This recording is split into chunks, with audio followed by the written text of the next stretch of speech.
Selamat petang, salam sejahtera. Isu hangat petang ini dipetik dari mykmu.net. Lelaki ini dedah punca ramai bangsa Cina di Aloseta positif COVID-19. Berita sepenuhnya. Sekitar 16 Februari 2021, kerajaan telah membenarkan pusat peranginan dan perjudian kasino Resort World Genting atau Resort World Pahang beroperasi semula dengan pematuhan SOP yang ketat.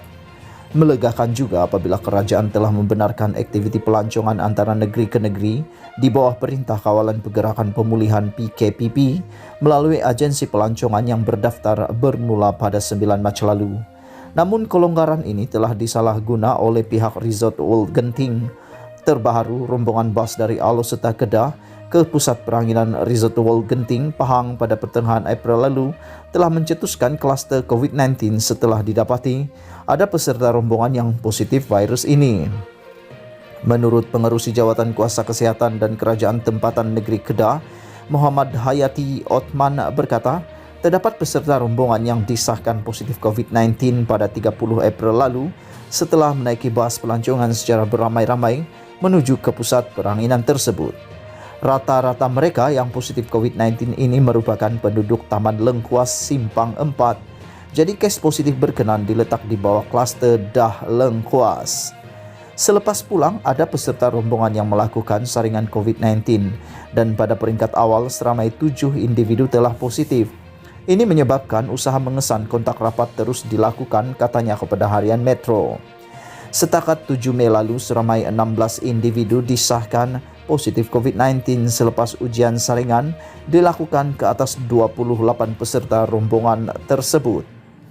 Dalam pada itu, seorang pengguna Facebook bernama Kai Beng Tan mendakwa pihak Resort Genting World telah menawarkan pakej percutian ulang-alik, tempat tinggal dan makan secara percuma, asalkan pengunjung yang datang ke situ diwajibkan bermain kasino sekurang-kurangnya RM200. Memetik untayan ucapan oleh pengguna Twitter Nikita Nick Aziz. Ramai orang Cina yang pergi dan ini merupakan sebab mengapa majoriti bangsa Cina yang kena COVID-19 di Aloseta. Daripada 4 bas, 3 bas penuh semuanya kena COVID dan tersebar pada ahli keluarga, di pasar dan semua tempat.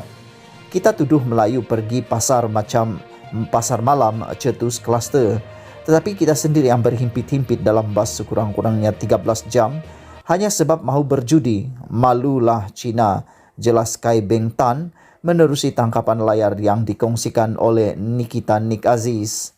Berikutan kisah ini mula tular ia menjadi persoalan daripada kalangan netizen selepas mereka membandingkan sekiranya dahulu kluster Perhimpunan Sri Petaling boleh dinamakan, kenapa dalam kes ini pihak berkuasa tempatan tidak melabelkannya sebagai kluster judi genting? Namun apa yang pasti, perkara ini telah mencetuskan kemarahan rakyat. Bukan menuduh atau memfitnah, tetapi pihak kerajaan sepertinya tidak telus mendedahkan kluster COVID-19.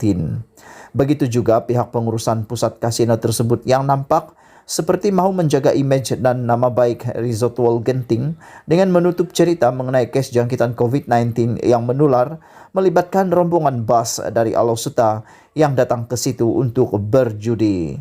Sumber TVC dipetik daripada berita mykmu.net. Sekian isu hangat petang ini. Jangan lupa tekan butang subscribe dan kita jumpa lagi. Bye-bye.